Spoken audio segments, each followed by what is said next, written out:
افانت تنقذ من فی النار، کیا آپ اسے چھڑا لیں گے آگ سے؟ آپ نہیں چھڑا سکتے کیونکہ اس نے اپنی قسمت کو خود ہی خراب کیا ہوا۔ لیکن الذین اتقوا ربہم، لیکن وہ لوگ جو اپنے رب سے ڈرنے والے اور دنیا سے بچنے والے، لہم غرف من فوقہا غرف مبنیہ، ان کے لیے بالا خانے ہیں اور کئی کئی منزلہ جن کے اوپر کئی بالا خانے ہوں گے، ٹیرس بنے ہوں گے زبردست قسم کے، اور مبنیہ سجائے ہوئے ہوں گے، تجری من تحتها الانہار، ان کے نیچے نہریں چل رہی ہوں گی۔ وعد اللہ، بندہ سوچتا ہے یار ہے واقعی ہوئے گا؟ فرمایا اللہ وعدہ کر رہا ہے، کوئی اور تھوڑی کر رہا ہے، کوئی اللہ وعدہ کر رہا ہے تو وہ شک کر رہے ہو؟ لا یخلف اللہ المیعاد، اللہ وعدے کے خلاف نہیں کرتا، جو کہہ رہا ہے تمہیں دکھائے گا۔ پھر دوبارہ سمجھایا جا رہا ہے، الم ترا، اے بندو غور تو کرو، تم دیکھتے نہیں، ان اللہ انزل من السماء ماء، کہ اللہ ہی تو آسمان سے بارش کا پانی اتارتا ہے، فسلکہ ینابیع فی الارض، پھر کیسے اس کے چشمے بنا بنا کے اللہ زمین میں چلاتا ہے، زمین میں نہر کی صورت میں بھی چل رہا ہے، چشمے علیحدہ نکل رہے ہیں، سوتوں کے ذریعے، زمین کے مسام کے ذریعے، کنووں سے جو پانی نکلتا ہے وہ علیحدہ نکل رہا ہے، ٹیوب ویل کے ذریعے آپ اس کو کھینچ رہے ہیں۔ اے بندو دیکھو یہ پانی اللہ نے کیسے تمہارے لیے وہاں پیک کیا ہوا ہے، ثم یخرج به زرعا مختلفا الوانہ، پھر اس کے ذریعے سے اللہ کیسی کھیتیاں بناتا ہے، مختلف رنگ ہوتے ہیں، مختلف انواع ہوتی ہیں، مختلف اقسام ہوتی ہیں، گندم، چاول، باجرہ، کیا کچھ تمہارے لیے۔ ایک سبزی کی دکان پہ جا کے بندہ دیکھتا نا، نخرے کرتا ہے، یہ نہیں کھانا یہ نہیں کھانا، کبھی یہ بھی تو دیکھا کرے یار میرے رب نے پھیکی زمین سے کیسے رنگ رنگ کے نقشے پیدا کر دیے۔ پھل والی دکان پہ جائیں، دیکھیں کیسے کیسے پھل، پیکنگ کیسی، سائز کیسا، حسن کیسا، پیمائش کیسی، اس کے اندر جاذبیت کیسی، اس کی خوشبو کیسی، ہر پھل کا ٹیسٹ علیحدہ، ہر پھل کی پیکنگ علیحدہ، ہر پھل کا ذائقہ علیحدہ، ہر پھل کا اس کی جاذبیت علیحدہ، کھٹاس کسی میں، مٹھاس کسی میں، پھیکا کوئی بنا دیا، کسی میں رنگ زیادہ تیز کر دیا، کسی میں ہلکا کر دیا۔ اے بندو کس لیے؟ چاہتے تو اللہ ایک ہی رنگ میں سارا کر دے، نہیں نہیں، بتانے کے لیے کہ پیچھے کوئی کاریگر، اس کاریگر کا نام اللہ ہے، کسی اور کا ہاتھ نہیں ہے اس میں۔ ثم یہیج فتراہ مصفرا، پھر زمین خوب ابھرتی ہے، پھر آپ اسے زرد شدہ دیکھتے ہیں۔ کھیتی کے بارے میں ہے کہ کھیتی خوب ابھار پیدا کرتی ہے، کیسی رعنائی اس میں آ جاتی ہے، جب پکی ہوتی ہے نا کتنی خوبصورت لگ رہی ہوتی ہے، پھر اسے زرد بھی تم دیکھتے ہو کچھ دنوں کے بعد جب کٹائی ہو جاتی ہے تو کیسے اس میں زردی آ جاتی ہے۔ اس میں ثم یجعلہ حطاما، پھر اللہ اسے ریزہ ریزہ کر دیتا ہے۔ ان فی ذلک لذکری لأولی الالباب، بے شک اس میں عقل مندوں کے لیے عبرت کی بات ہے۔ کیسے عبرت؟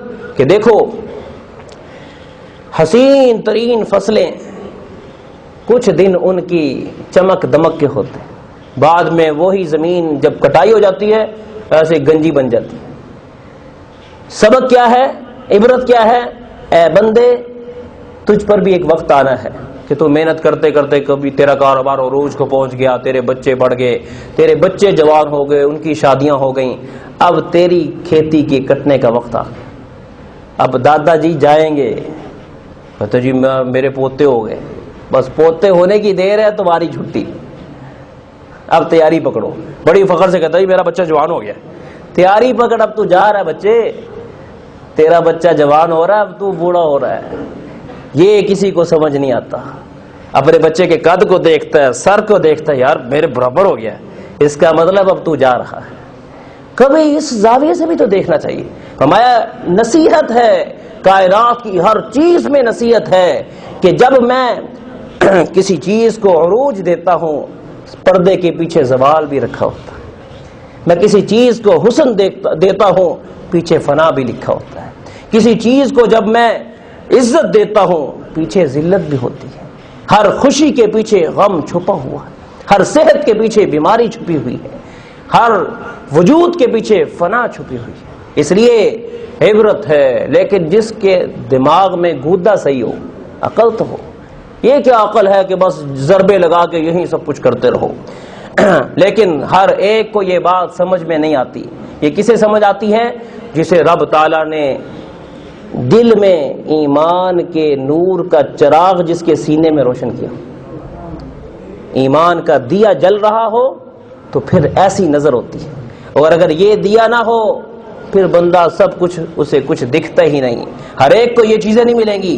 فرمایا افمن شرح اللہ صدرہ للاسلام فہو علی نور من ربی، بھلا جس کا سینہ اللہ نے دین اسلام کے لیے کھول دیا ہو تو وہ اپنے رب کی طرف سے روشنی میں ہے، اس کے دل کو جو روشنی دی ہے وہ اس روشنی سے دنیا کی ہر چیز کی حقیقت تک پہنچ جاتا ہے۔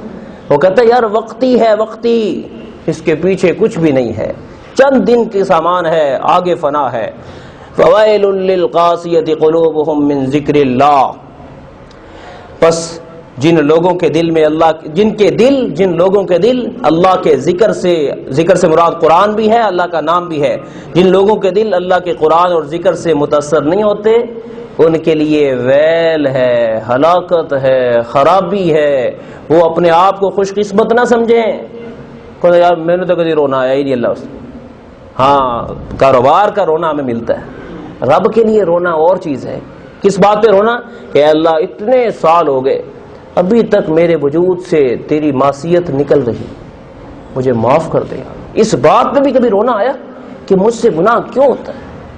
دیکھیں نا، ہم اپنے بے وفا ملازم کو برداشت نہیں کرتے اور خود بدبختی ہماری کہ ہم بے وفا بندے بن کے جی رہے، بے وفا کو ہم پسند نہیں کرتے اور بے وفائی کیے جا رہے ہیں۔ یہ کیسی زندگی؟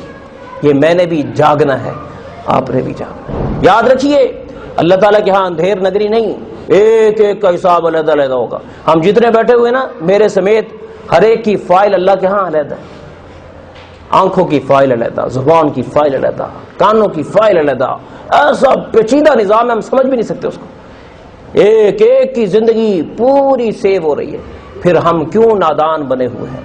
فرمایا اولئک فی ضلال مبین، جو آخرت کو سیریس نہیں لیتے، رب کے نام کا اثر نہیں لیتے، یہ لوگ ہدایت پر نہیں، یہ تو کھلی گمراہی پر۔ اللہ نزل احسن الحدیث کتابا متشابہا مثانی تقشعر منہ جلود الذین یخشون ربہم، اللہ ہی نے بہترین کلام نازل کیا۔ قرآن کا ایک نام احسن الحدیث بھی ہے، احسن الحدیث، بہترین کلام۔ کتاباً، یہ ایسی کتاب ہے متشابہا جس کے مضامین ملتے جلتے ہیں، جو ہم رنگ بھی ہے ہم آہنگ بھی ہے، رنگ بھی ملتا ہے، یعنی پورے قرآن میں کوئی مضمون کسی مضمون کے خلاف نہیں، ہم رنگ ہونا، ہم ایک جیسے مضامین۔ اور مسانی کا معنی قرآن کے اندر ایک بات کو اللہ تعالیٰ نے نصیحت کے انداز میں بار بار سمجھایا، لیکن بور نہیں ہونے دی، بار بار سمجھایا، بار بار کہہ رہے ڈرو، لیکن انداز بدل جائے گا، کہیں اتقوا ربکم، کہیں اتقوا اللہ، کہیں ولتنظر نفس ما قدمت لغد، کہیں مختلف انداز دیے، بور بھی نہیں ہونے دیا، اور اتنا سمجھایا کہ سینکڑوں دفعہ ایک مضمون آئے گا لیکن آپ بور نہیں ہوں گے۔ اس لیے فرمایا کہ یہ مسانی، اس کے مضامین بار بار آئیں گے، آتے ہیں۔ تقشعر منہ جلود الذین یخشون ربہم، خدا ترس جو ہوگا نا وہ تو سن کر اس کے رونگٹے کھڑے ہو جائیں گے، اس کا دل کانپنا شروع ہو جاتا ہے کہ میرا اللہ مجھے کیسے سمجھا رہا ہے۔ ثم تلین جلودہم وقلوبہم الی ذکر اللہ، بندہ مومن جب سنتا ہے ان کی کھالیں مومنین کی اور ان کے دل قرآن کو سن کر یاد الہی کی طرف راغب ہو جاتے ہیں، ان کے شوق بڑھ جاتے ہیں، نیت کرتا ہے یار آج تو میں روزانہ سونے تو پہلے قرآن پڑھوں گا، آج تو بعد فجر تو بعد ہی پڑھوں گا، آج تو بعد میں سبق لیا کروں گا، نیت کر لیتا ہے، اور جس کو کہتا ہے یار ماشاءاللہ ٹھیک ہے، بس سنجیدہ نہ ہو تو اس کا مطلب خطرے کی بات ہے۔ ذالک ھدی اللہ، یہ ہے قرآن کی صورت میں اللہ کی ہدایت، یہدی بہ من یشاء، اپنے بندوں میں سے جس کو چاہتا ہے ایسے ہدایت دیتا ہے۔ ومن یضلل اللہ فما لہ من ہاد، اور جسے اللہ گمراہ کر دے اسے کون راہ راست پہ لائے گا؟ اس لیے جس نے اپنے دل کو سخت کر لیا اسے کوئی ہدایت نہیں دے سکتا۔ وآخر دعوانا الحمدللہ رب العالمین۔